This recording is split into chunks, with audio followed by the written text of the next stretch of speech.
Gare du Nord, Paris, au mois de décembre, il est 20h20 par un froid, je n'allais pas dire polaire, on est tout de même en hiver, mais par un froid, allez, l'adjectif qui convient le mieux, c'est sibérien. Sibérien? Ben oui, tenez, regardez. Ce train, ou plutôt ce wagon ici, va aller de Paris à Moscou, Mokba, Moscou. Ça, c'est une grande nouveauté, une grande révolution. Il faut bien reconnaître que les liaisons par chemin de fer entre les deux pays ont été interrompues pendant 14 ans. Et elles viennent de reprendre depuis le mois de novembre.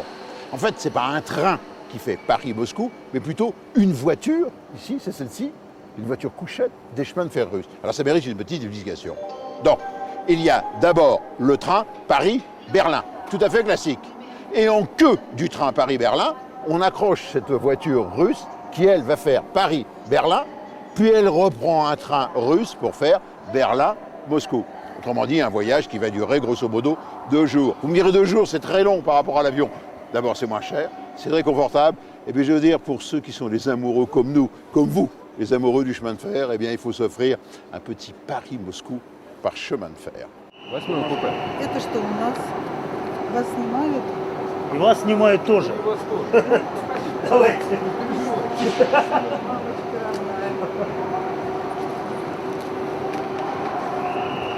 Что-то снимают, я сейчас загорюсь. Мерси. Опа!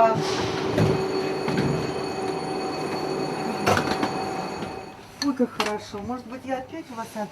Может быть. Да не. Ой, спасибо. Да, пожалуйста.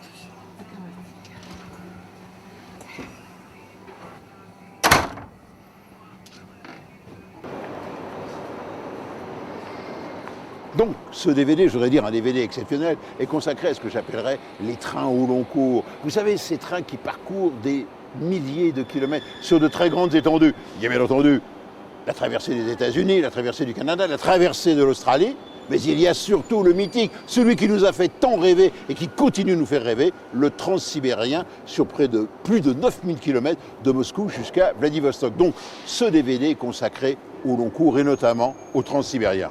Et donc, dans ce DVD, un film et 4 bonus.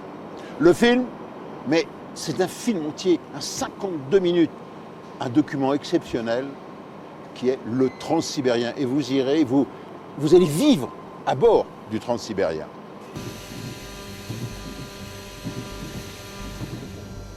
Par ennui parfois, un homme écrit, dessine comme le soldat de Gerasimov.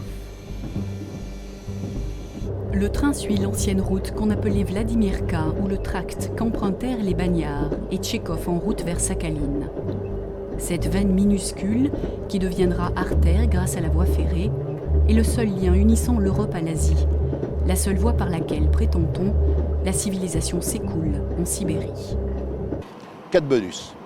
Premier bonus, allez, un train qui nous a fait rêver également en France, hélas, disparu, comme tous les trains de prestige. Vous vous souvenez, il y avait le fameux train bleu, le Paris-Nice-Vintimille.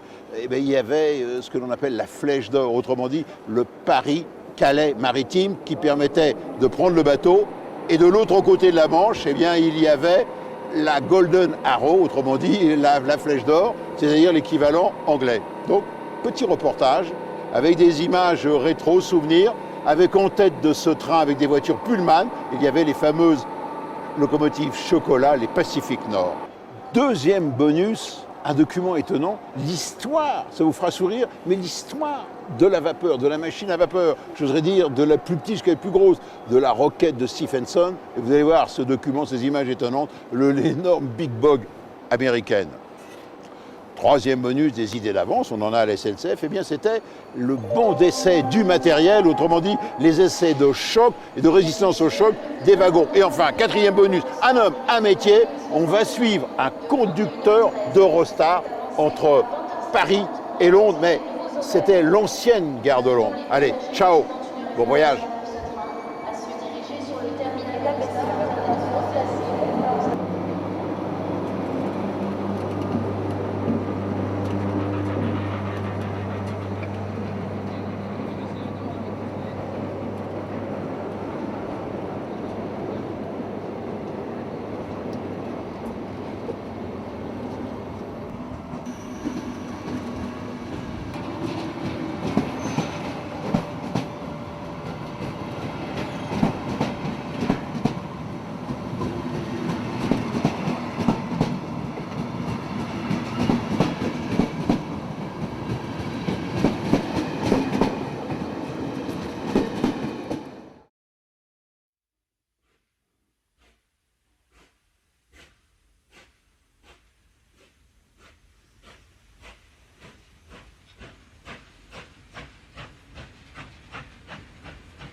En 1903, les premiers transsibériens s'élancent vers l'extrême-orient russe. Ils traversent l'immense Sibérie, Sibir, la terre en sommeil qui fait tant rêver et terrorise. 12 millions de kilomètres carrés, 53 000 cours d'eau, 1 million de lacs, une taïga impénétrable et glacée pour écrire l'histoire fantastique de la plus longue ligne du monde. Moscou. Le Kremlin. Le prologue commence là, en 1582. Les Cosaques offrent à Ivan IV, dit le Terrible, la conquête du territoire des Tatars et leur capitale, Sibir. Pendant des siècles, pour les tsars, la sauvage Sibérie ne sera qu'une terre d'exil et de bagne, une lointaine contrée méconnue et méprisée. 3 hommes réussiront à éveiller l'intérêt des Russes et des Européens pour ce continent oublié. Jules Verne, qui fera rêver les Français avec son livre Michel Strogoff et leur fera acheter sans le vouloir des emprunts russes. Sergueï de Witt, ministre des Finances, tenace et ingénieux. Il mettra en œuvre un chantier colossal qui coûtera à l'époque plus de 300 millions de roubles. Et Nikolaï Mouraviev, qui eut l'idée du transsibérien et réussira à convaincre le tsar Alexandre III de l'utilité d'une voie de communication jusqu'aux confins de son empire. En mars 1891, Alexandre III charge son fils le tsarévitch Nicolas, lors de son séjour en Extrême-Orient, de l'inauguration des travaux à Vladivostok. Ayant ordonné de commencer la construction, à travers toute la Sibérie, d'un chemin de fer qui réunira les différentes provinces de ce pays, si richement favorisé de la nature, au réseau ferré de l'intérieur de l'Empire, je vous charge de faire connaître à tous ma volonté. Outre cela, je vous charge de poser à Vladivostok la première pierre dans la section oussourienne de la grande voie ferrée de Sibérie, dont la construction est autorisée aux frais de l'État et sous la direction immédiate du gouvernement. Alexandre III.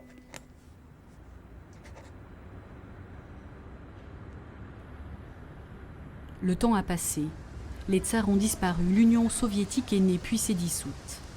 Les rêves et les cauchemars se sont dilués.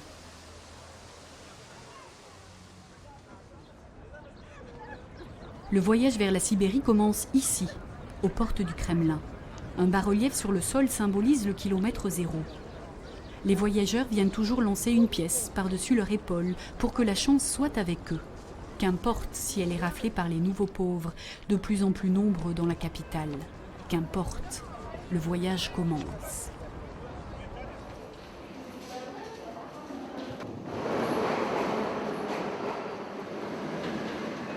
Mais ont-ils conscience, ces nomades d'aujourd'hui, du cortège des êtres innombrables qui les ont précédés? Cosaques, bagnards, princes, humbles, anonymes, soldats et écrivains. Personnages réels et fictifs, tous les accompagnent dans l'ombre pour les entraîner dans...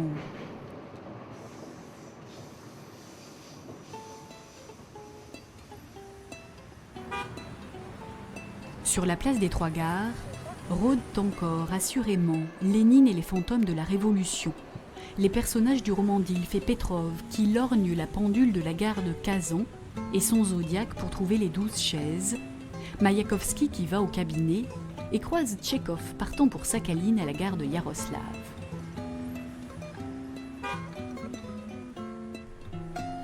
Yaroslav est la gare d'où partent tous les trains vers l'est.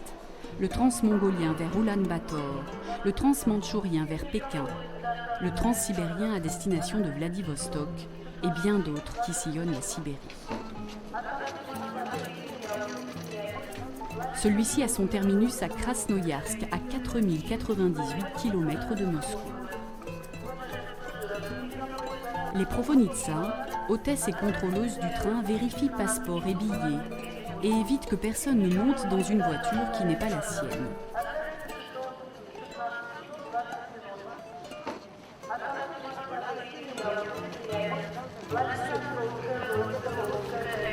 Les voyageurs entament un périple incroyable. S'ils continuent au-delà de Krasnoïarsk jusqu'au terminus de la ligne, Ils parcourront 9288 km en 7 jours et 6 nuits et traverseront 7 fuseaux horaires.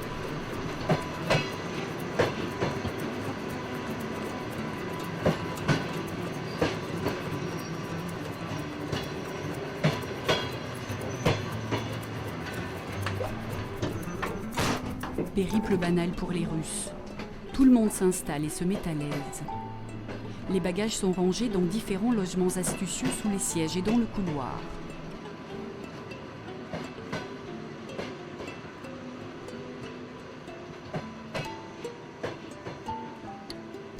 Les provodniks s'activent et apportent contre 10 roubles des draps et une serviette.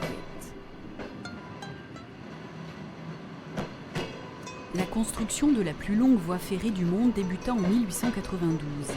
La terre qui sommeille fut réveillée par le transsibérien, ce long colosse d'acier que pas un hiver, pas une guerre ni une révolution n'arrêta.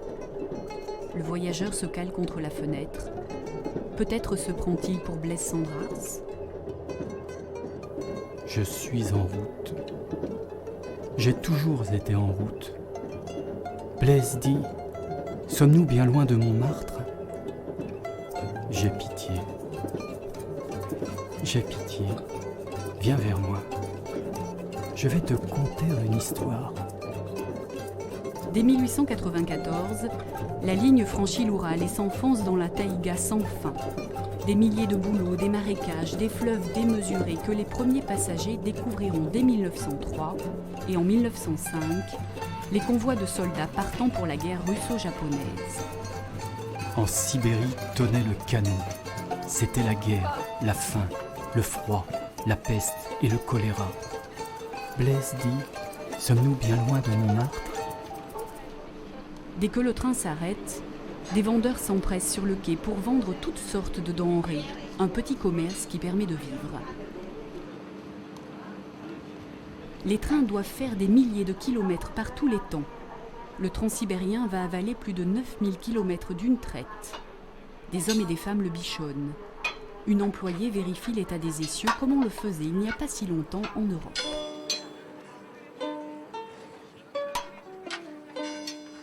Au menu aujourd'hui, poisson séché.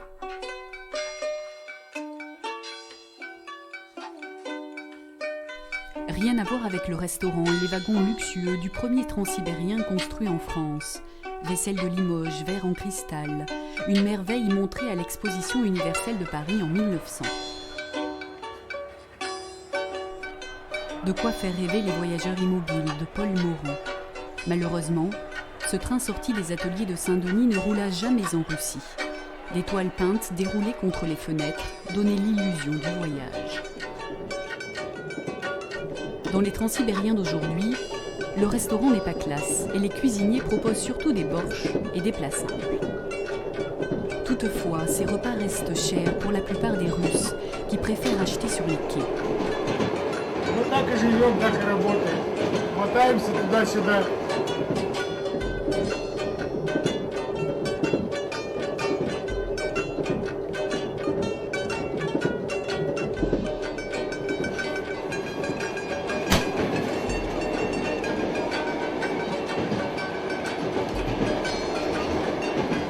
Все, Арбайтер пошел.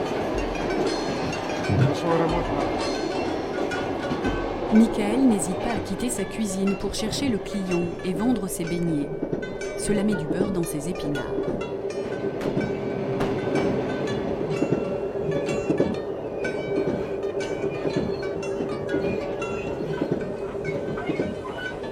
Si pour les étrangers le voyage est fascinant, pour les Russes c'est long et ordinaire. Lorsque le train roule, les contrôleuses deviennent femmes de ménage. Ce sont les gardiennes des lieux, veillant au bon ordre et à chaque détail de la vie des passagers de jour comme de nuit. De leur compartiment, elles règlent tout, même la radio.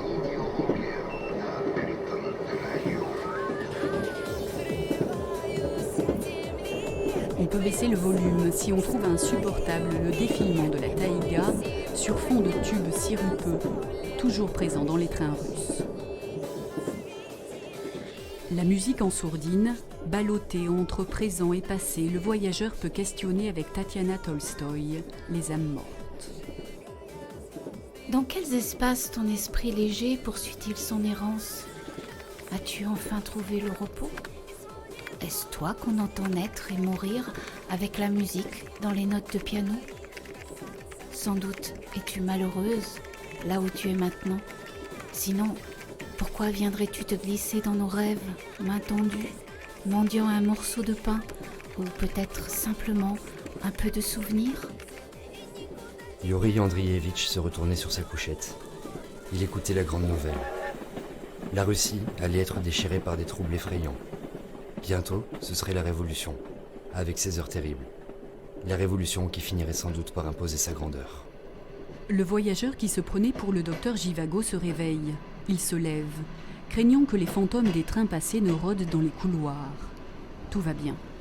Dans son compartiment, la Provodnitsa est en train de noter, grâce aux billets récupérés, chaque descente de passagers qu'il lui faudra réveiller.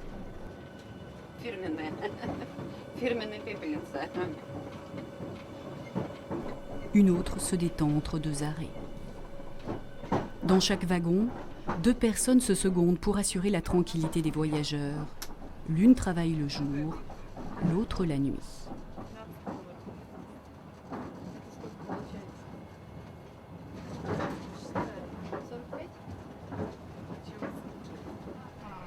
Le prochain arrêt se profile.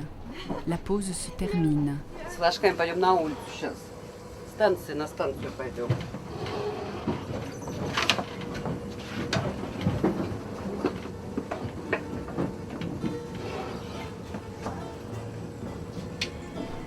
L'uniforme est obligatoire pour accueillir les nouveaux arrivants.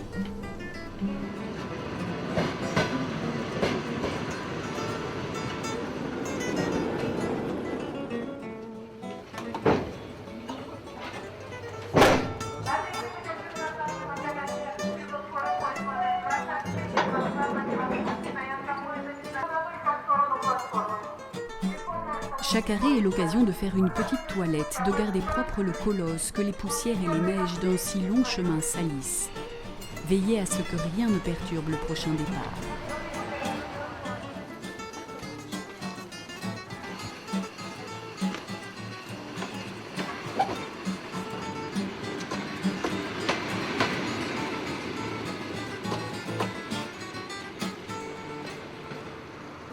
Yekaterinbourg, la capitale de l'Oural. C'est ici que naquit Boris Yeltsin.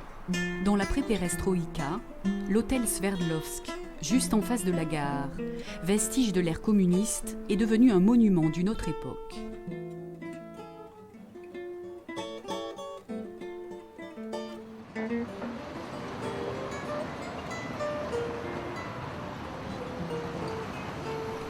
La ville ne connaît plus les heures glorieuses d'une industrie dynamique tournée vers l'aviation et l'armement, après que le transsibérien, durant la Deuxième Guerre mondiale, ait apporté ici, à l'abri, des centaines d'usines démontées.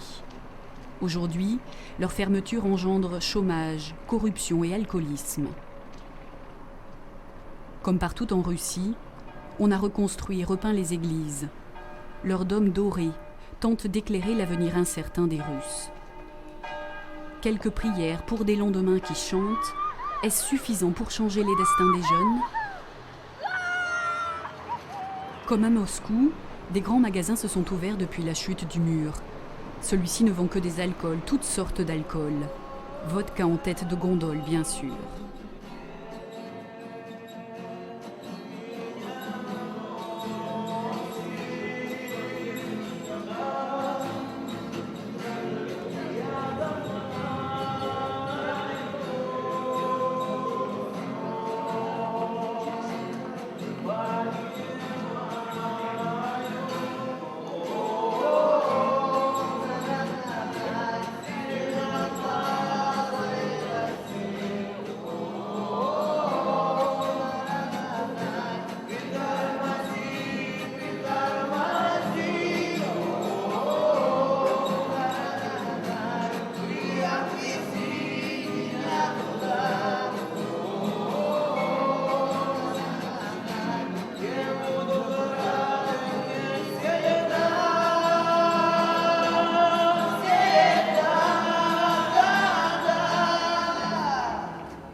Au bord de l'Isette, Yekaterinbourg, porte de la Sibérie, est une ville de mines et de forges.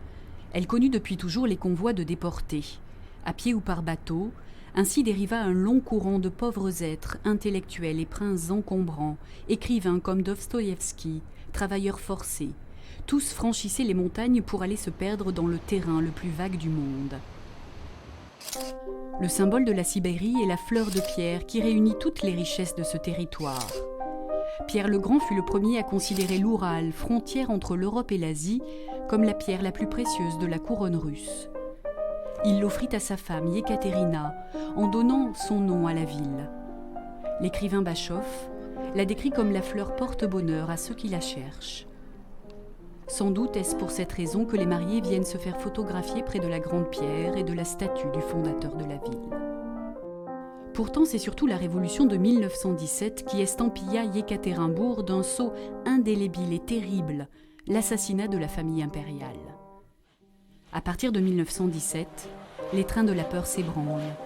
Un transsibérien fou, volé par des soldats tchèques qui ne peuvent rejoindre leur pays bloqué par les Allemands, tente de rejoindre Vladivostok en égrenant balles et terreur. Bolcheviks et partisans du tsar s'affrontent pour ces wagons blindés. Le tsar Nicolas II, exilé d'abord à Tobolsk, ancienne Sibire, capitale de la Sibérie, est ramené à Yekaterinbourg. Mais craignant que les Tchèques ne reviennent sur leurs pas et ne le délivrent, les bolcheviks l'assassinent, lui et sa famille, le 16 juillet 1918. L'église du Don du Sang a été construite près de la maison du massacre, démolie sur les ordres de Boris Yeltsin.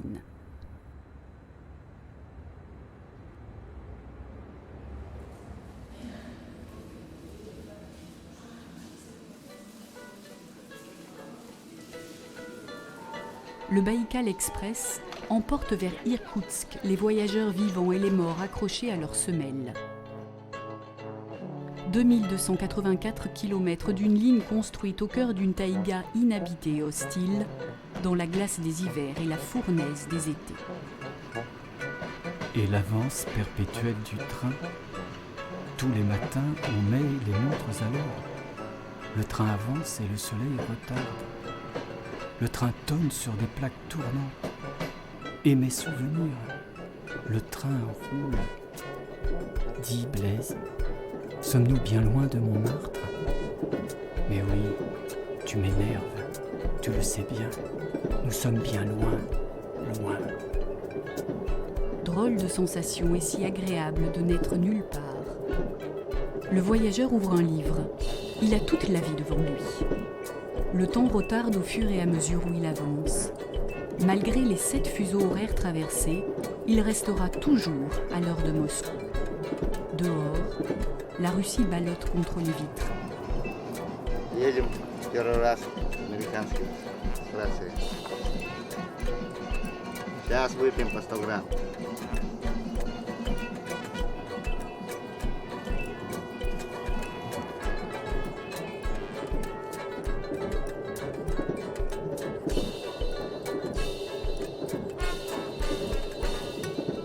Les souvenirs et les duretés de la vie sont chassés en partageant avec les autres une collation de poisson et quelques verres de vodka.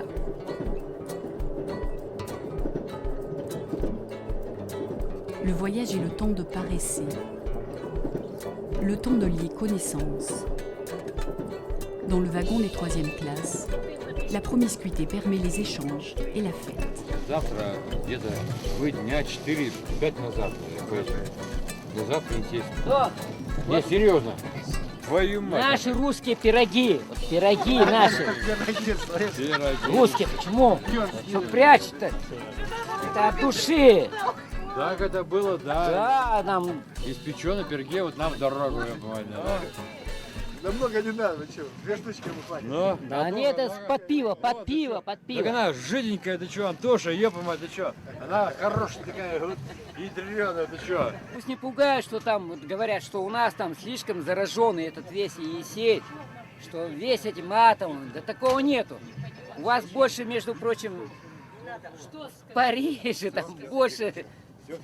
У вас больше в Париже, у вас больше радиации, чем у нас в Енисейске. Да? Расскажите нам только, что у вас там, какие рыбы плавают.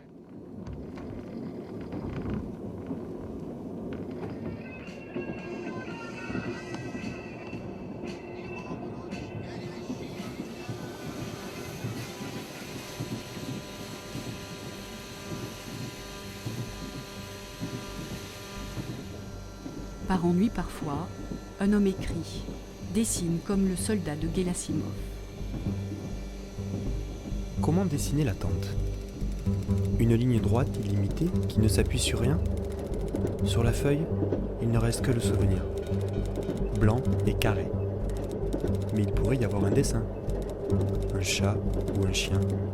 Ou un enfant et une maison. Mais on a commencé à tracer une ligne. Maintenant, on ne peut plus s'arrêter. Le train suit l'ancienne route qu'on appelait Vladimirka ou le tract qu'empruntèrent les bagnards et Tchekhov en route vers Sakhaline. Cette veine minuscule, qui deviendra artère grâce à la voie ferrée, est le seul lien unissant l'Europe à l'Asie, la seule voie par laquelle, prétend-on, la civilisation s'écoule en Sibérie. On lit encore, on boit, on mange, on joue.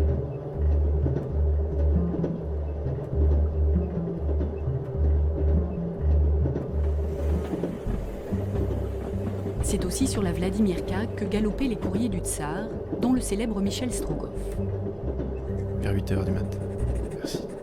Vers 2h du matin, une double rangée de lumière étoila le sombre horizon dans lequel se confondaient les deux rives de l'Angara. À droite, c'étaient les lueurs jetées par Irkoutsk. Michel Strogoff n'était plus qu'à une demi-verste de la ville. Enfin, murmura-t-il.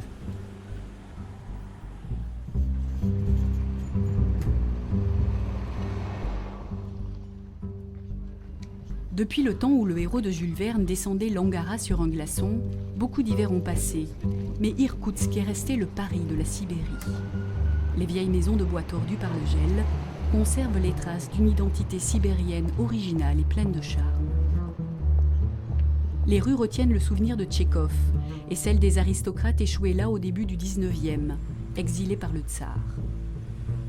Lénine salue ce mélange de Mongols, de Chinois et de Russes européens, de paysans des steppes et d'intellectuels qui peuplent une Irkoutsk surprenante, carrefour dynamique entre Orient et Occident.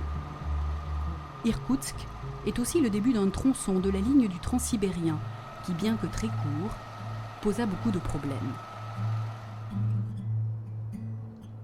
Au bord de l'Angara, sur le monument célébrant le 10e anniversaire des travaux, Alexandre III, le tsar de toutes les Russies, Mouraviev, le gouverneur qui le convainquit de la nécessité de ce train, et Ermark, le premier conquérant de la Sibérie, semblent dire « Que faire ?»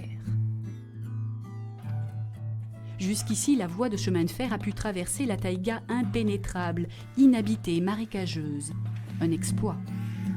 Les hommes fauchés par les hivers terribles, les températures jusqu'à -50, les centaines de ponts sur des fleuves démesurés reposent comme des milliers de traverses dans cette terre toujours gelée, creusée à coups de dynamite.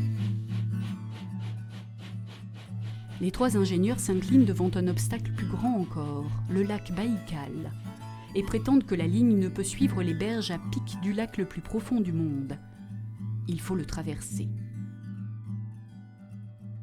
Sergueï de Witt commande à une compagnie anglaise un ferry lui aussi appelé le Baïkal, où sont chargés wagons et locomotives.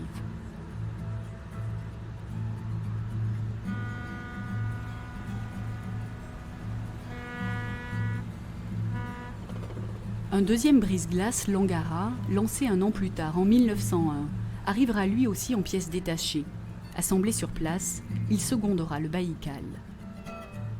Il attend désormais les touristes à Irkoutsk pour évoquer ce temps où le Transsibérien avait besoin d'eux. Lorsque le lac gelait, les bateaux bloqués laissaient faire les chevaux qui tiraient les wagons sur des rails posés sur la glace, solution épuisante et dangereuse.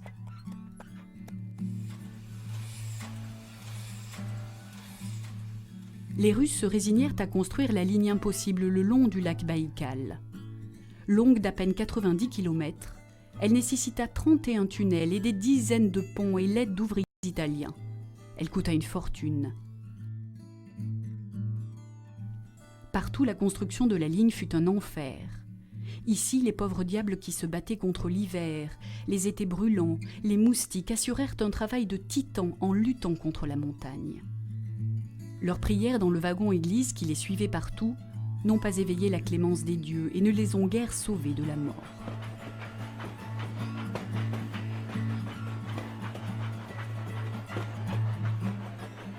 La ligne qui conduisait d'Irkoutsk à Port-Baïkal ayant été immergée suite à la construction d'un barrage, on construisit une autre ligne plus éloignée du lac.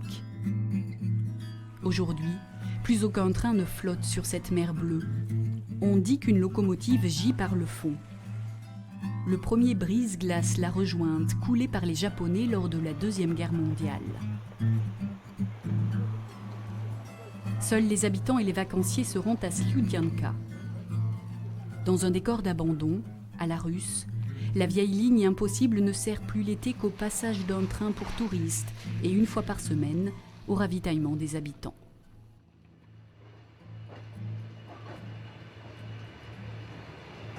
Gare d'Irkoutsk. Un train part vers l'est, vers Ulan-Ude.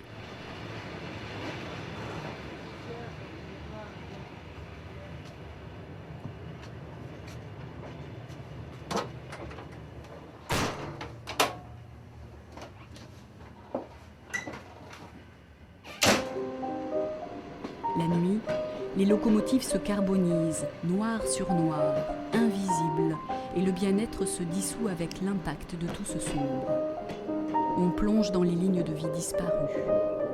Tant d'écrivains ont écrit ces milliers de trains, convois de malheureux partant vers la guerre, le goulag, la mort.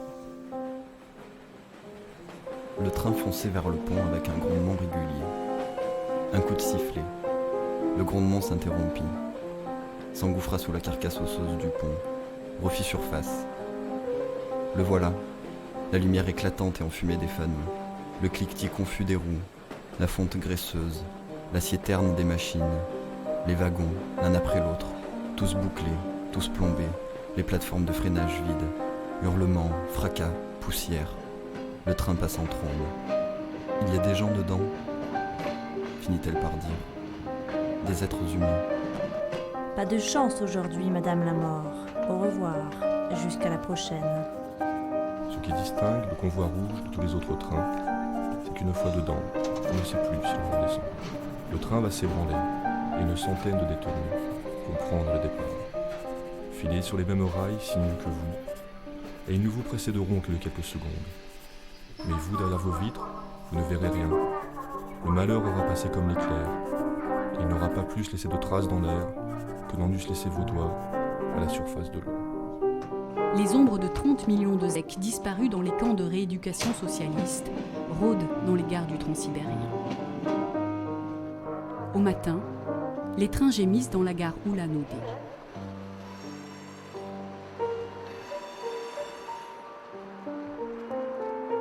La Sibérie fut peuplée de force par les tsars et les pères de la Révolution. Les forceps de l'histoire laissent des crampes, des malaises, des aspirations au bonheur, lourdes comme une tête de Lénine.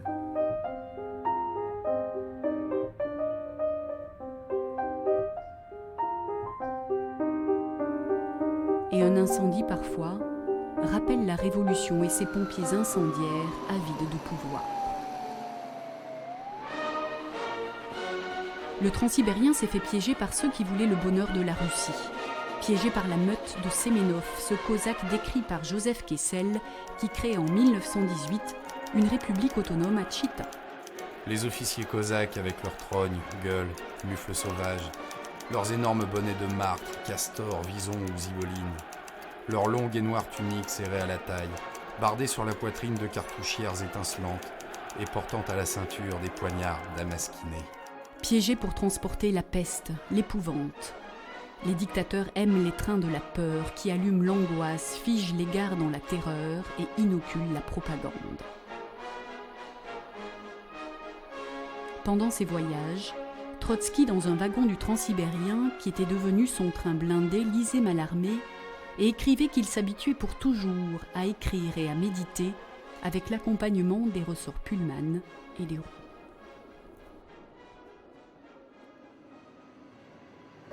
Venu de Moscou, le Rossia, le seul vrai transsibérien, quitte Ulan-Ude après un arrêt de 15 minutes et poursuit sa route vers Vladivostok.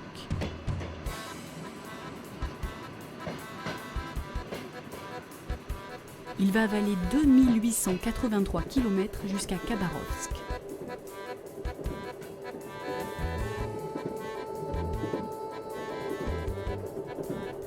Les voyageurs passent le temps comme ils peuvent. Depuis 5 jours, certains se sentent comme chez eux.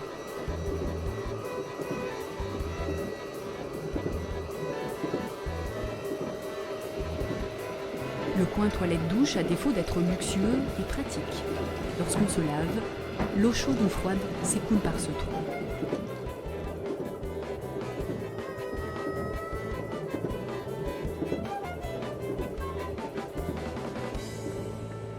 On raconte que le transsibérien passe toujours et que malgré les obstacles, il parvient à ne pas avoir beaucoup de retard au terminus et même pas de retard du tout.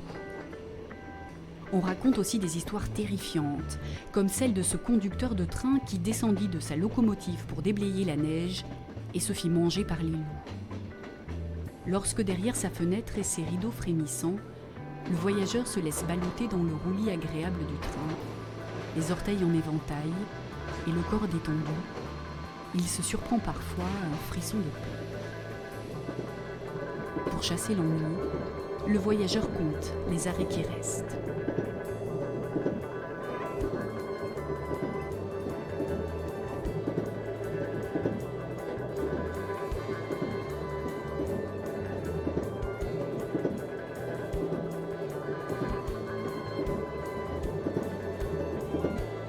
La monotonie des paysages crée les mirages. Corto Maltese s'accroche aux vitres.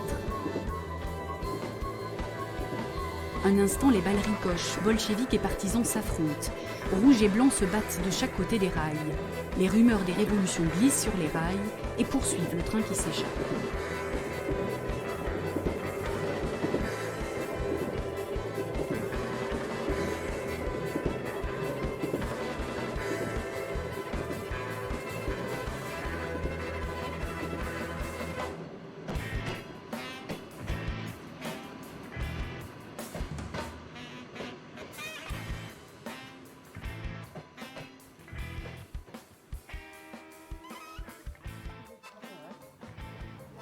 Сейчас кашу поем сначала.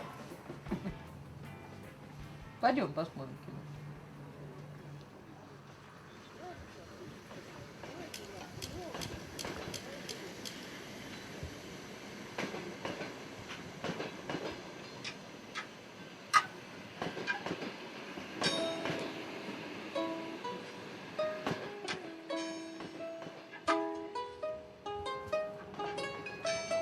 А кто ж его знает, что они там делают? Убрали, нет? Все. Белый флаг вон выкинули.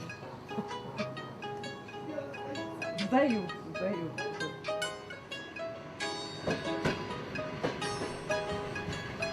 Un transsibérien Europe Express de luxe apparaît fin 1926. Mais chaque tentative de la compagnie des wagons-lits avorte. Les Russes n'aiment pas les trains étrangers sur leur territoire. Difficile de les envahir. L'écartement des rails russes est plus large que celle du reste de l'Europe, 1,524 m pour 1,435 m, ce qui autorise des voitures plus grandes et donc un peu plus spacieuses. Cet écartement empêcha les trains d'Hitler d'envahir la Russie. La ligne est électrifiée dans les années 60. La locomotive perd son panache de vapeur blanche, devient un diesel électrique. Ce qui n'est pas simple dans un si vaste pays soumis à des réseaux électriques différents qui obligent des changements de locomotives dans les gares.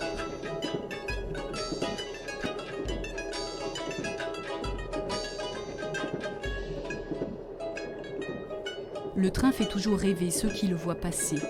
Les adolescents d'Andrei Makine, la jeunesse soudée à cette terre, laissent glisser leurs iris contre la tôle en fuite pour y allumer des étincelles.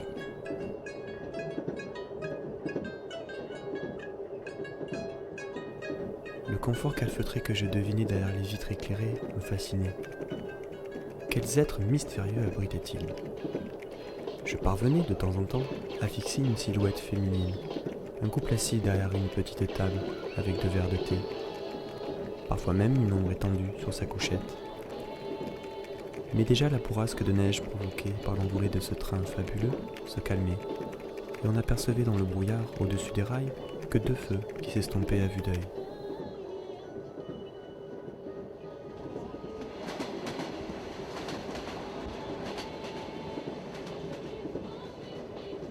Le fleuve Amour apparaît soudain. Les mots de Tchekhov s'imposent. Je suis par ailleurs tout à fait incapable de décrire quelque chose d'aussi beau que les rives de l'amour. Je déclare forfait devant elles, je reconnais ma petitesse. À gauche, la rive russe, à droite, la rive chinoise. Khabarovsk. Le comte Nikolaï Mouraviev guette les transsibériens qui passent. Lui qui fut l'initiateur de la ligne, parcourut à cheval 17 fois la distance Saint-Pétersbourg et ce bout du monde. Gouverneur de cette région, il l'aima tellement qu'il rajouta Amoursky à son nom.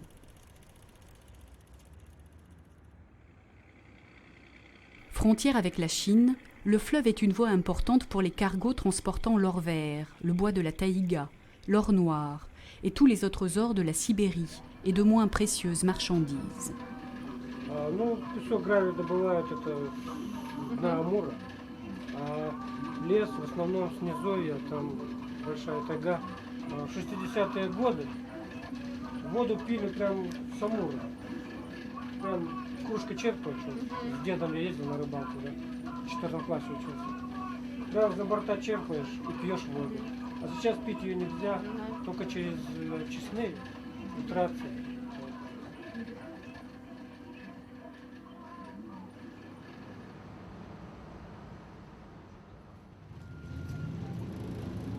La ville sur ces 7 collines, depuis toujours carrefour militaire et stratégique, est restée longtemps un territoire fermé, à l'abri des influences extérieures. Cependant, il règne dans ces rues une nonchalance et un goût de liberté assez particuliers, peut-être dû à l'éloignement de la capitale.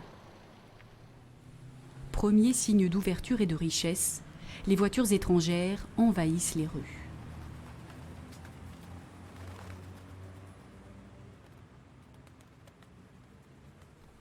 Le capitalisme s'immisce dans le dos de Lénine. La société se privatise.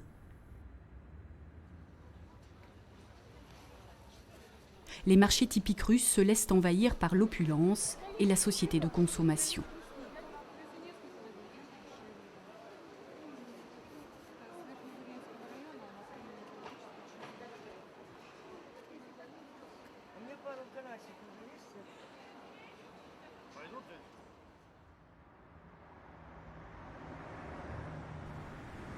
La ville se modernise rapidement.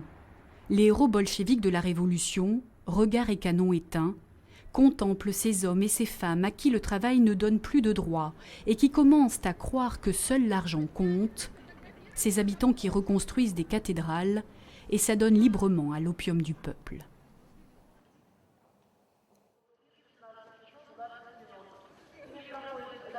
Dans la gare, une provonista bichonne le géant assoupi. La ligne ossourienne, longue d'à peine 800 km, est le dernier tronçon à parcourir avant Vladivostok. La ligne, même si elle est jalonnée par une cohorte de tombes, est aussi une ligne de vie, une liaison, une soudure entre les différentes régions de cette immense Russie.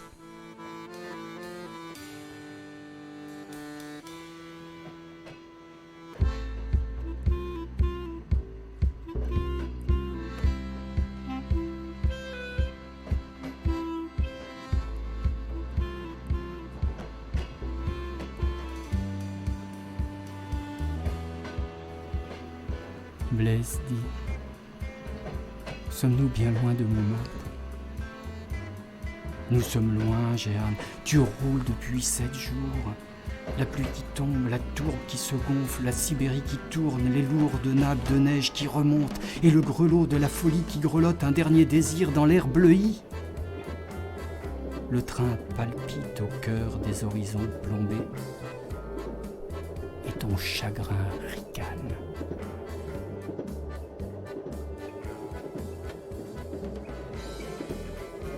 « 900 gares ponctuent la ligne, autrefois ravitaillement obligé en eau et en bois pour la grosse locomotive.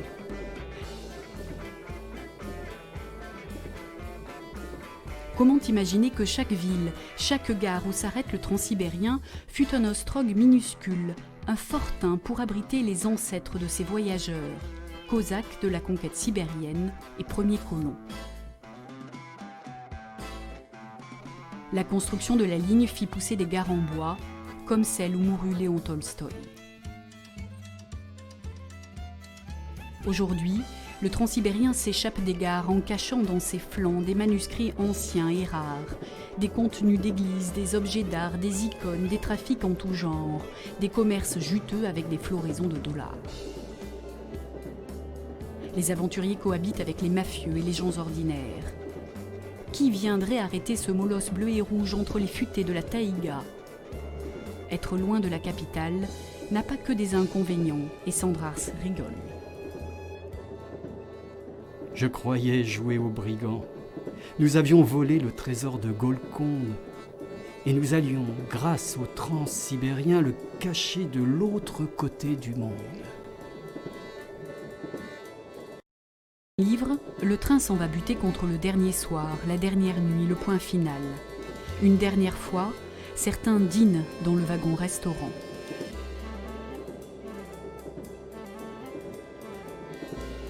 Délaissé par les voyageurs, le serveur s'amuse tout seul à faire la guerre.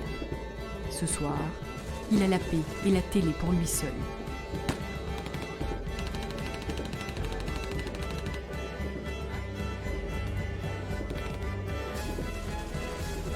La fête est ailleurs. Что ты меняешь? Господи, ну что ты, блин, в натуре, а? По-русски вот, s'il vous plaît, пожалуйста. Le champagne géorgien coule à flot, chaud et mousseux. Ой, я во Францию еду, ребята! Присаживайтесь. Плиз, плиз. Я уже на русском, французском, иностранном. И меня зовут Ирène. Grâce à l'alcool et au dictionnaire, on arrive à se comprendre. А вот лет я вспоминаю теперь. Его, блядь, забыл, когда мы... Я, например, не учила вообще даже. Я учила, я... Немецкий, блядь, никакого.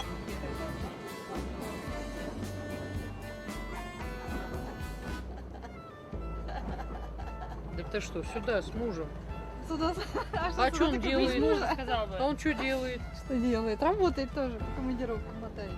Ну, ты зря, конечно, сюда пошла. Ты... Я б тебе честно сказала, я своих детей близко к железной дороге. Но мне водитель кадров работал, я ее...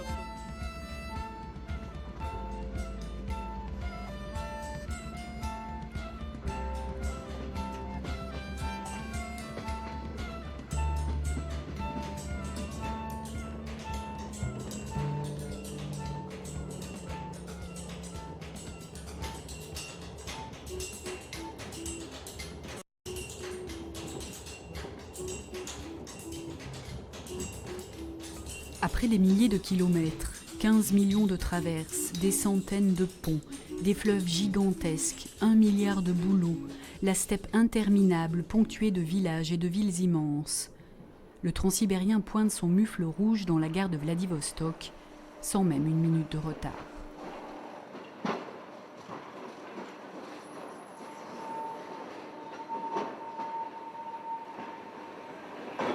Il colle son long corps de ferraille grinçante contre ceux qui l'attendent sur le quai.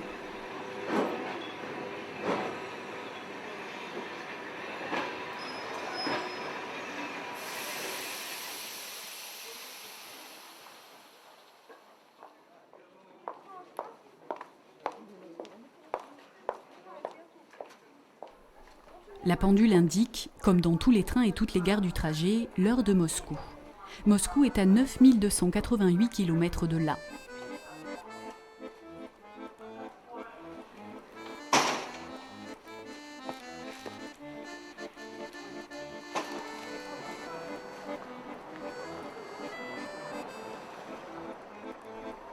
Vladivostok, un nom qui fait rêver. Un port du bout du monde, un écho d'Istanbul, de Byzance. La baie de la Corne d'Or. En 1918, Joseph Kessel écrivait dans un bordel de la ville. Vladivostok. Vladivostok. En russe, seigneur de la guerre. Ainsi l'avaient baptisé les fondateurs de la ville. J'avais appris cela à Orenbourg, sur les bancs du gymnase. La saga sibérienne, commencée par Ermak, pour enfin déboucher sur le Pacifique, et baptiser ici Vladivostok, seigneur de l'Orient.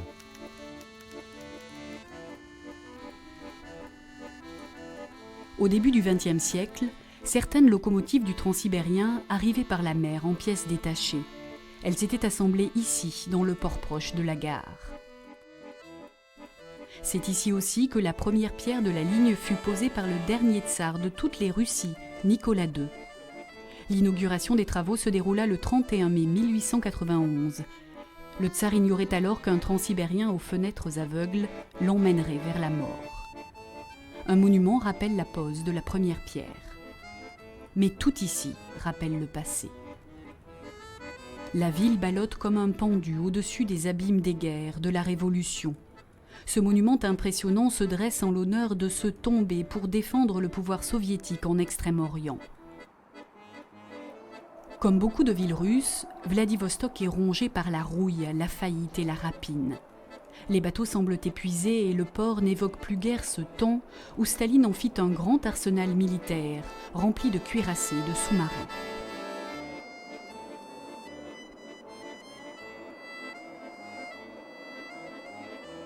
Près de la forteresse, aujourd'hui musée, un canon veille comme au temps des batailles.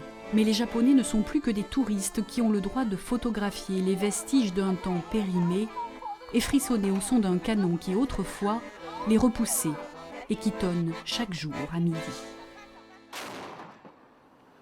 Les temps modernes sont difficiles dans ce fossé entre communisme et capitalisme. Les îles Popov et Russky, longtemps interdites, sont accessibles bien que surveillées. Des ferries font la navette et transportent chaque jour des foules de Russes, de Coréens, de Chinois.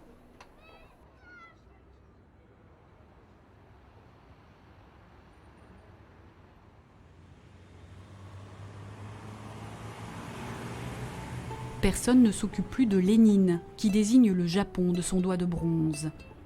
Les temps sont à la paix, au voyage. La gare, réplique plus modeste de la Yaroslav de Moscou, égrène les voyageurs en partance. En 1994, Solzhenitsyn retrouva la terre russe. Peut-être s'est-il assis dans ce hall sous la fresque du plafond qui raconte toute l'histoire du Transsibérien. Combien ont noirci des calepins avec des mines trempées dans le sombre des orages. Car ils ont tant fait écrire les Transsibériens. Celui-ci, l'un des premiers, ancré sur sa voie de garage. Le mythique avec son étoile rouge comme un œil de cyclope, et bien d'autres.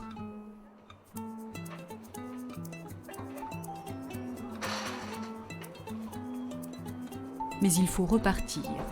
Le Rossia se laisse dorloter encore un peu. Des hommes chargent des polochons de courrier. Les nomades arpentent le quai, les sacs chargés. Oui, il faut repartir. À 17h35, tous les jours pairs, un Rossia part de Vladivostok. Tous les jours impairs, sauf le 31, un autre quitte Moscou.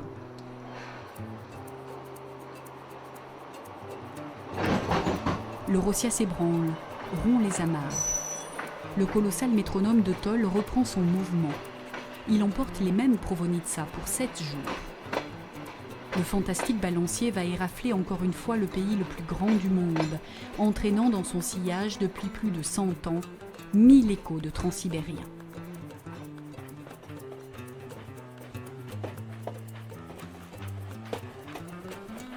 Il y a encore tant de livres pas encore lus. Pierre Gascard. Pastorale transsibérienne d'Oleg Ermalov à lire le long du Baïkal. Le carnet de la maison des morts de Dostoïevski à Omsk. Le docteur Jivago dans l'Oural.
Pour aller de Paris à Londres dans les années 20, le plus court et le plus rapide de tous les chemins était bien sûr le chemin de fer de Paris à Calais, puis le bateau de Calais à Douvres, et en nouveau le chemin de fer jusqu'à Londres.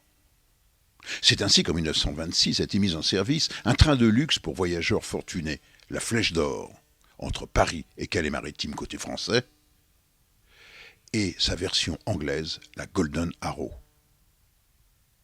Les 464 km du trajet étaient couverts en 6h35, voyage maritime inclus, ce qui faisait une moyenne tout de même record pour l'époque de 70 km/h, quand bien entendu la météo était propice.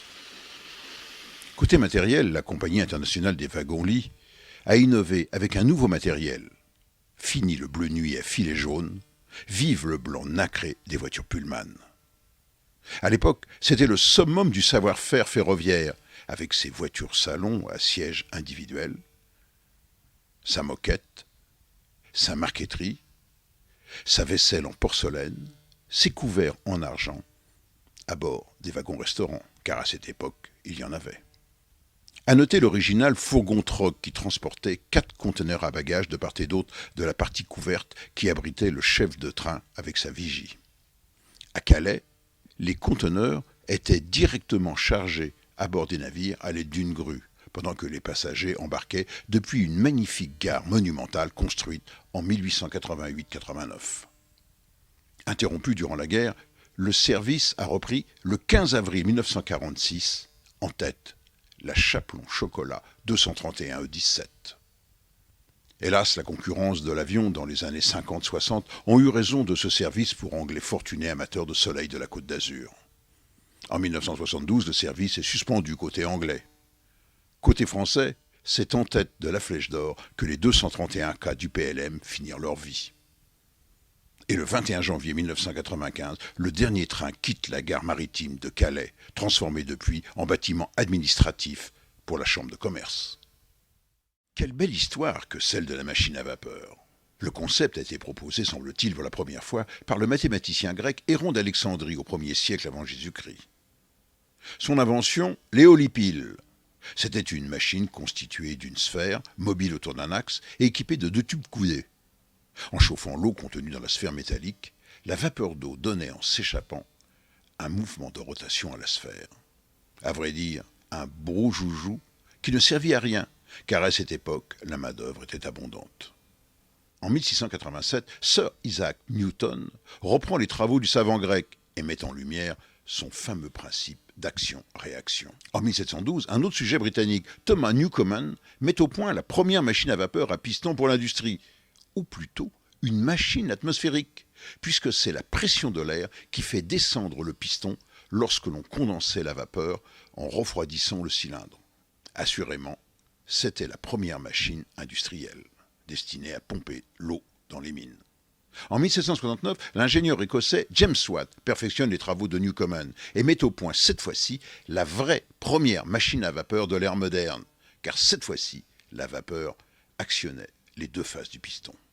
En Angleterre, depuis des siècles, la traction animale était utilisée dans les mines pour tirer les chariots.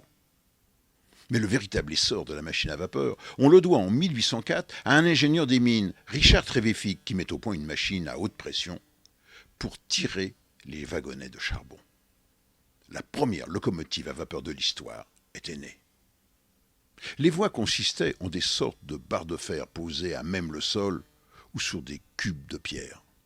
Elles étaient boulonnées ensemble. Plus tard, Trevithick a testé sa locomotive dans un petit parc à Londres, mais elle n'a réellement été efficace que dans les mines. Et pendant une vingtaine d'années, c'est le seul endroit où on les a vues. Un manque de pression et donc de puissance et des voies inadaptées limitèrent le succès de la locomotive de Trevithick. Mais en 1825, l'industrie du chemin de fer était lancée en Angleterre. Il faudra attendre 1829 aux États-Unis. Les Puffing Billy furent les premières locomotives à avoir l'honneur de rouler en Amérique.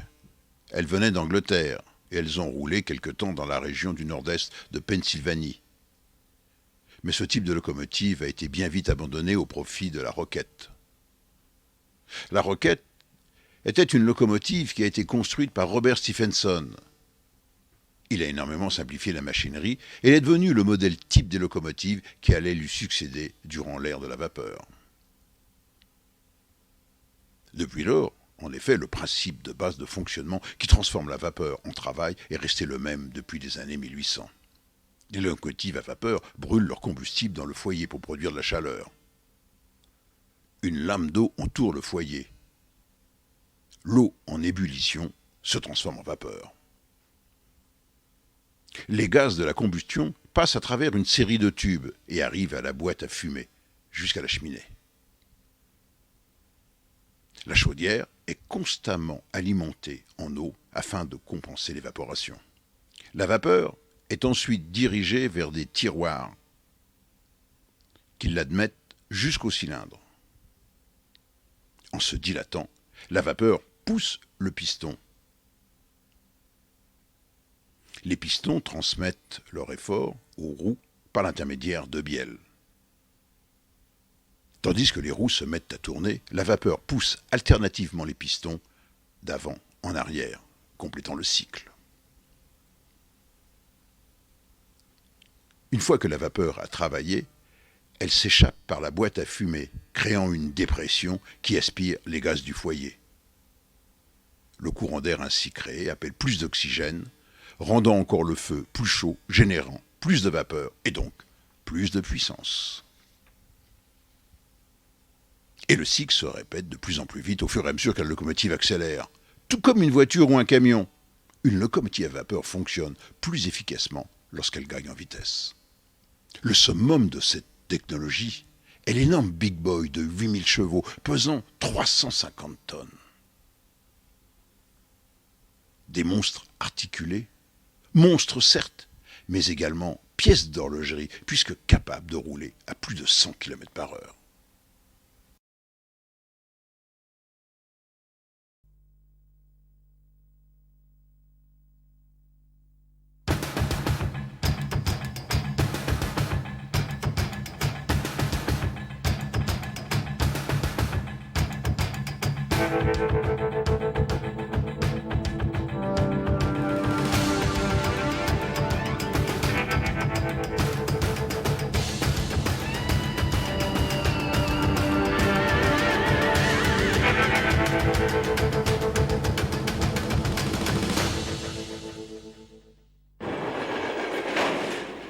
En juillet 2000, l'ensemble des participants au projet SafeTrain et l'ensemble des experts du groupe de normalisation se sont retrouvés à Zmigrod afin de tester la cabine qui a été construite pour le projet SafeTrain.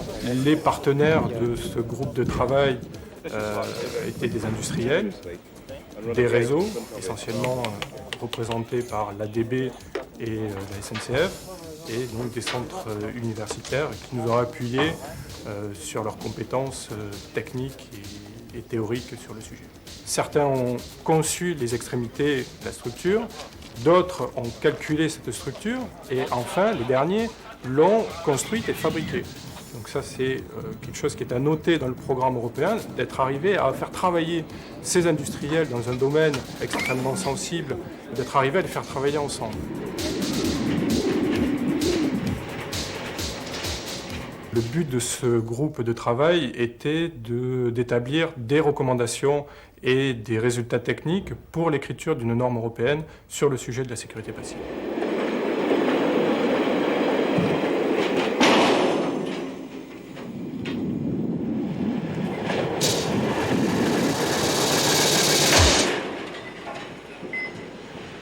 Alors la grande idée, c'est de limiter les déformations des structures des trains en des zones prédéfinies, des zones qui sont inoccupées, soit par des voyageurs, soit par le personnel de bord, afin d'absorber l'énergie du choc. L'intérêt principal de SafeTrain, c'est d'avoir réussi à communiquer et à s'expliquer sur le sujet de la sécurité passive entre les différents experts européens. C'est un vrai succès. En limitant les dégâts causés lors de collisions, on protège aussi bien les passagers que le conducteur.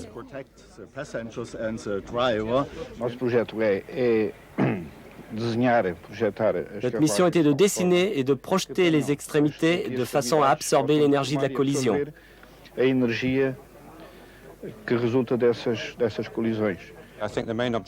Notre objectif était de mettre au point des spécifications de sécurité passive, pour le Royaume-Uni bien sûr, mais aussi pour toute l'Europe. Cette philosophie était très disparates au départ du projet. Aujourd'hui, on a un consensus. Les gens se comprennent, ont échangé et sont prêts à écrire la norme européenne.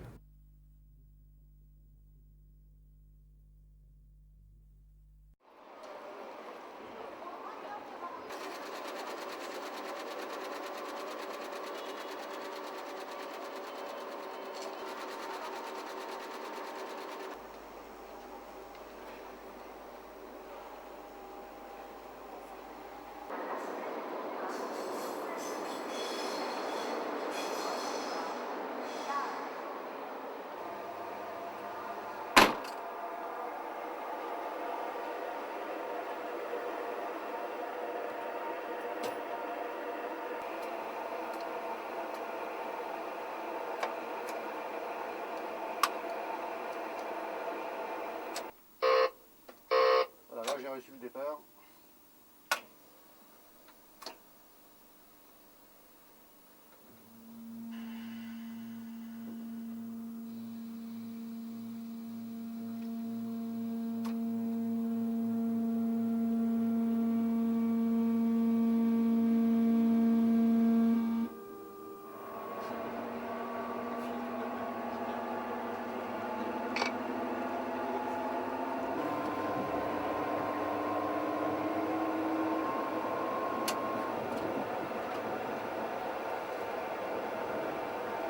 Là, en sortie, vous êtes limité à 60. Limité à 60.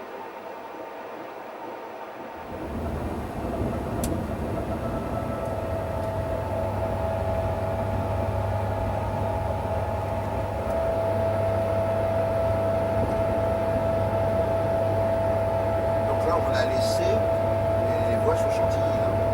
Voilà, on est sur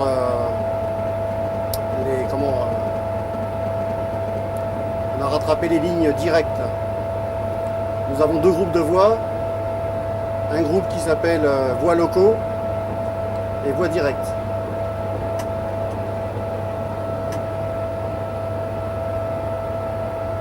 On m'a donné l'indication de 300 km/h. Je vais mettre une vitesse de butée pour être sûr de ne pas dépasser la vitesse.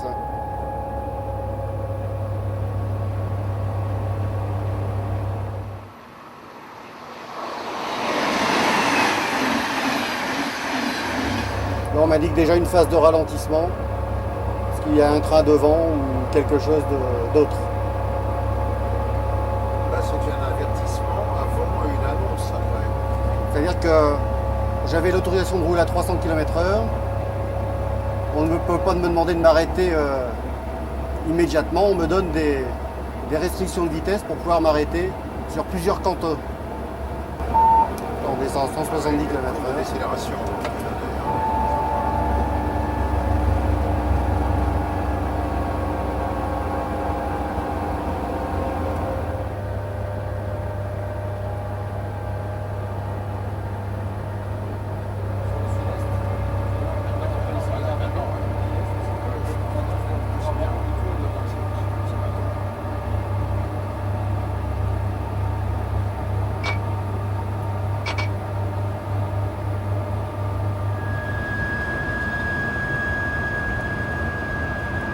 Quand nous sommes sur LGV, nous passons en éclairage maximal pour être vus du plus loin possible.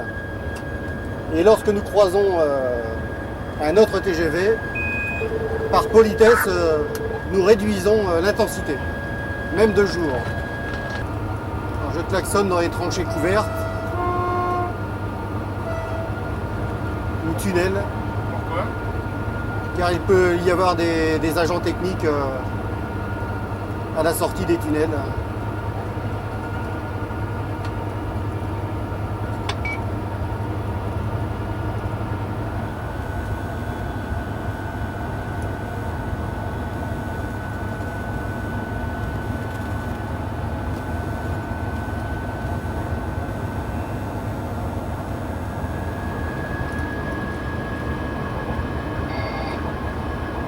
Vous avez entendu la sonnerie là? Oui.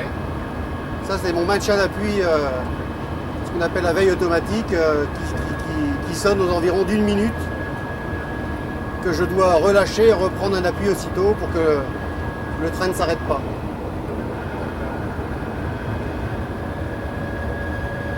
Au cas où vous auriez un malaise ou quelque chose comme ça? En cas de malaise, si je ne lâche pas l'appui et que je ne rappuie pas, donc je signale donc la présence, le train s'arrêtera automatiquement. Donc là, je vais avoir ma phase de ralentissement. Alors, comme d'habitude, j'anticipe toujours. C'est une sortie de la LGV à 220 km/h. Je vais afficher la vitesse butoir aux environs de 220. Et pour éviter d'utiliser un freinage pneumatique, je me sers du freinage électrique, ce qui économise nos plaquettes de frein.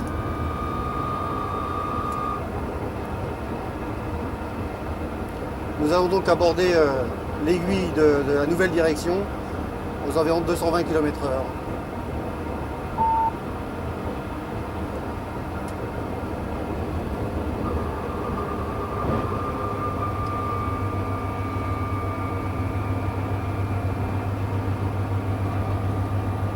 C'est bien passé. Voilà, sans mal ni douleur et sans à-coups. C'est toujours un peu angoissant une aiguille comme ça? Arriver sur une aiguille? Il pourrait y avoir un petit problème sur une aiguille, oui. Avec un problème maximum qui pourrait finir par un déraillement. Donc là, je ne tractionne plus car on va avoir une nouvelle phase de ralentissement pour faire notre arrêt commercial en gare de Lille-Europe.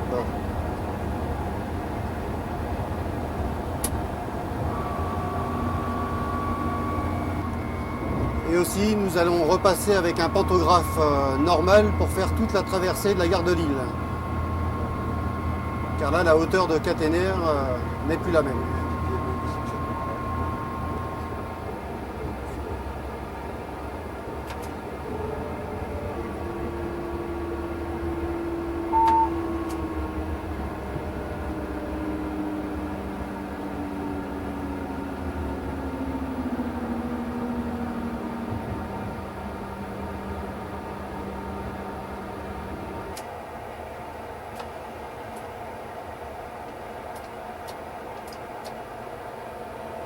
Phase d'arrêt terminée, j'ouvre mes portes pour monter les voyageurs.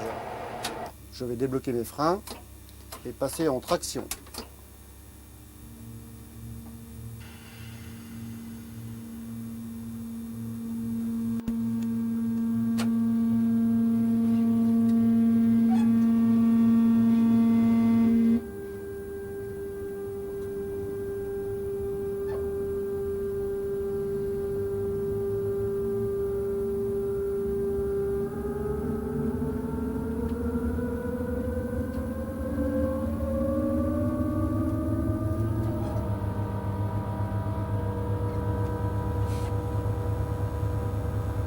Un prochain arrêt, Fretin, qui est la gare de Calais, juste avant de rentrer dans le tunnel. Là,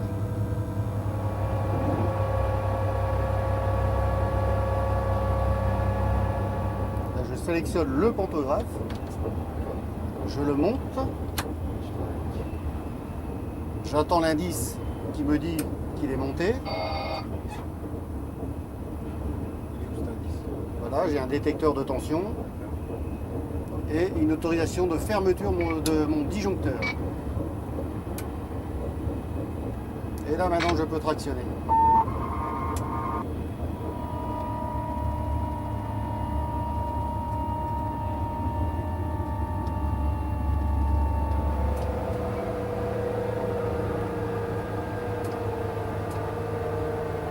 On arrive à quai là.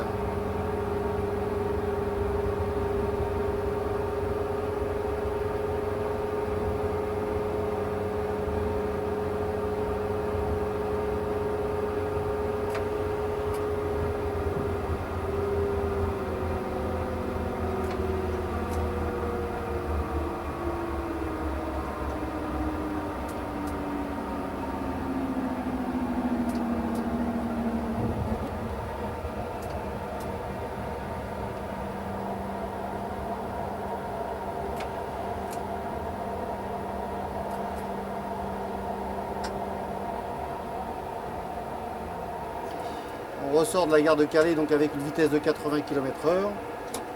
Je mets ma vitesse butoir.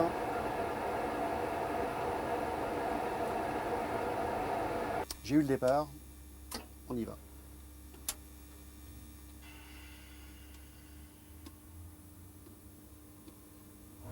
À partir de maintenant, on est dans la concession Eurotunnel. Donc nouveau règlement à appliquer, donc c'est un règlement Eurotunnel. Nous avons une position pantographe qui est ET comme Eurotunnel, qui permet la sélection des marchepieds en cas d'arrêt dans le tunnel, et d'autre part les portes coupe-feu de chaque voiture, aussi donc pour toute la traversée du tunnel.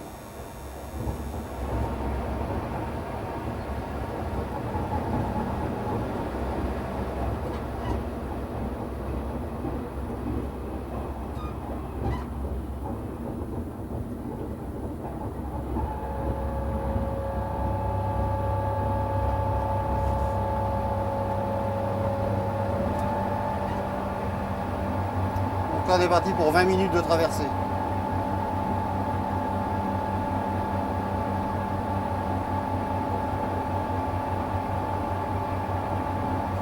C'est pas impressionnant de se dire qu'on est sous la mer? Les premières fois, ça peut impressionner. Je me suis posé beaucoup de questions en me faisant quelquefois des films catastrophes. Donc, incendie. Dégâts des eaux comme à la maison. Mais maintenant c'est passé. C'était 3 à 4 premières fois, première traversée. J'y pense plus du tout.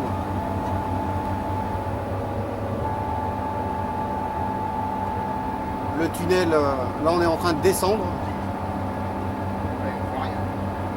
Non, ça se voit pas. Non. Jusqu'à une profondeur de 60 mètres environ de la surface de la mer.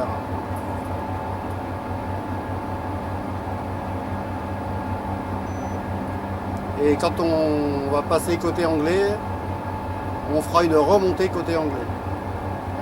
Donc avant l'entrée tunnel, le chef de bord est juste sur la première plateforme et le deuxième conducteur sur la dernière plateforme côté deuxième motrice.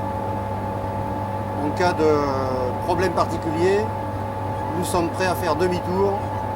Donc je rends les commandes aux collègues qui se trouvent de l'autre côté. Soit avec la rame entière, ou soit en ayant séparé la rame en 2 ou en 3, tout dépend de l'anomalie.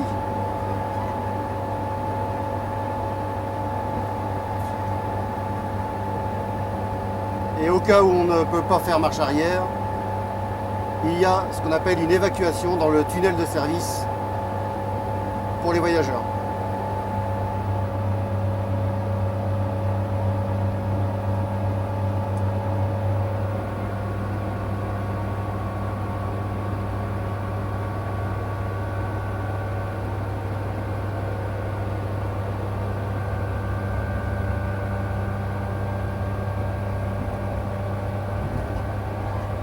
À savoir que sur 50 km de tunnel, il y a en gros 35 km sous l'eau.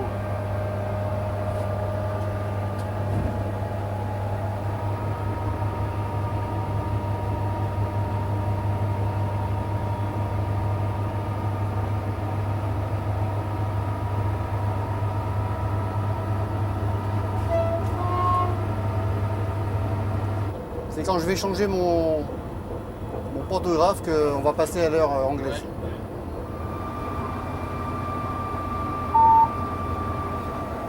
On a un système de contrôle de vitesse et de signalisation spécial qui s'appelle l'AWS.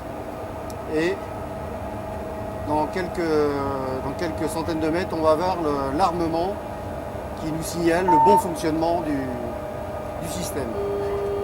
Voilà. Bon, là, je suis en phase d'arrêt avec un signal fermé. On ne cause plus.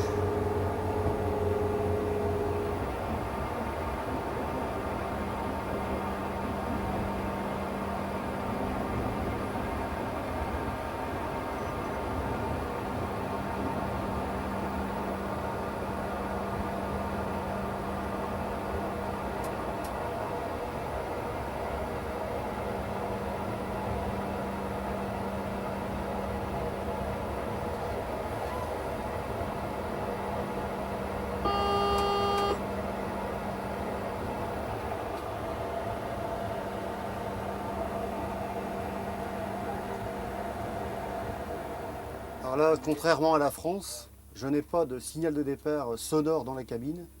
Il m'est indiqué sur le quai par 2 lettres. RA, qui veut dire right away. Et voilà.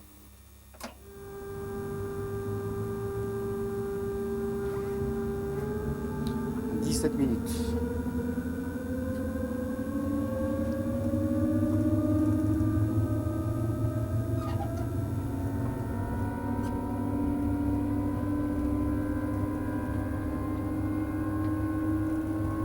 On va réentrer sur la ligne à grande vitesse, sans changement de pantographe.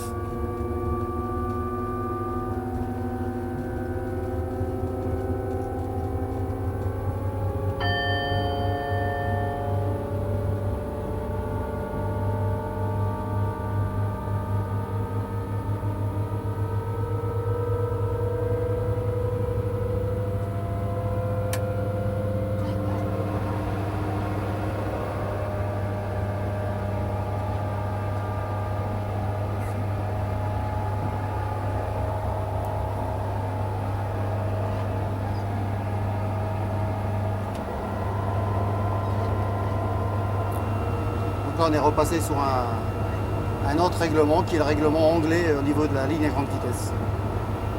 Le gros changement se fera quand on abordera la ligne classique anglaise.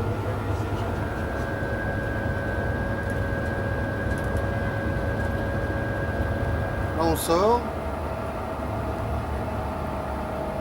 On est toujours sous caténaire, il n'y a pas de problème.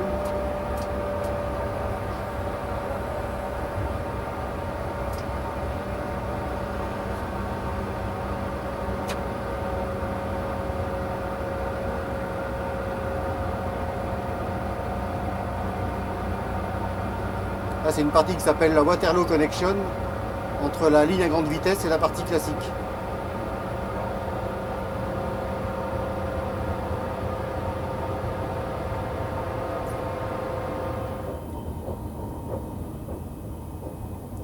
Et là, je vais sélectionner le 3e rail et nous pourrons apercevoir la fin complète de la caténaire. La caténaire s'arrête là.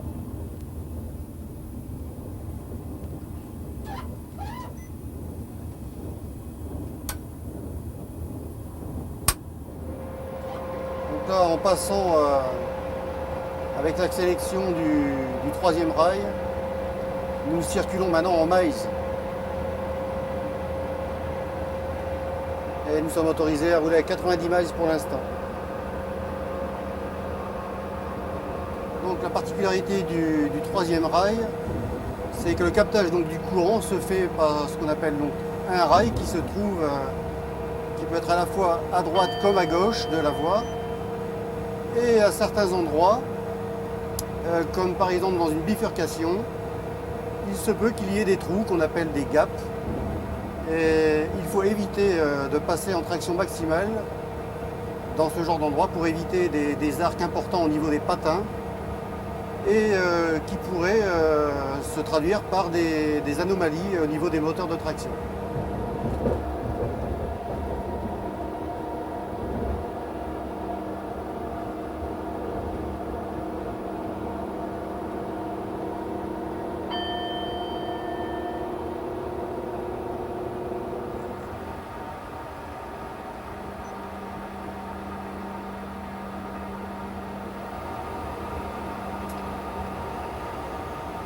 La particularité des signaux en Angleterre, c'est qu'ils sont répétés 200 mètres avant.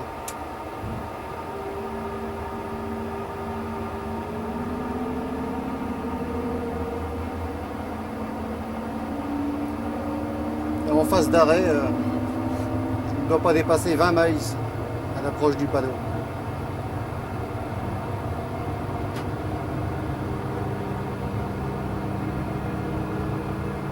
Donc là, on va traverser une série de gaps.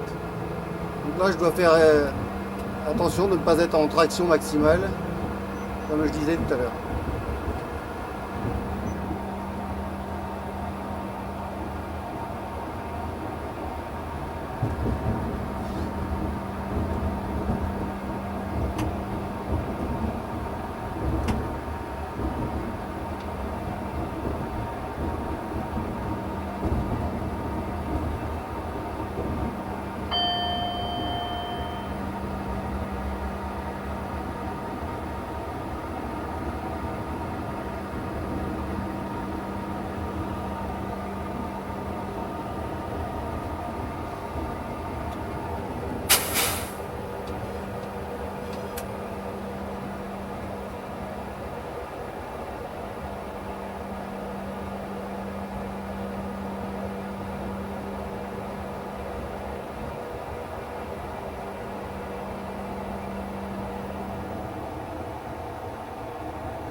Ça, c'était un arrêt sur butoir.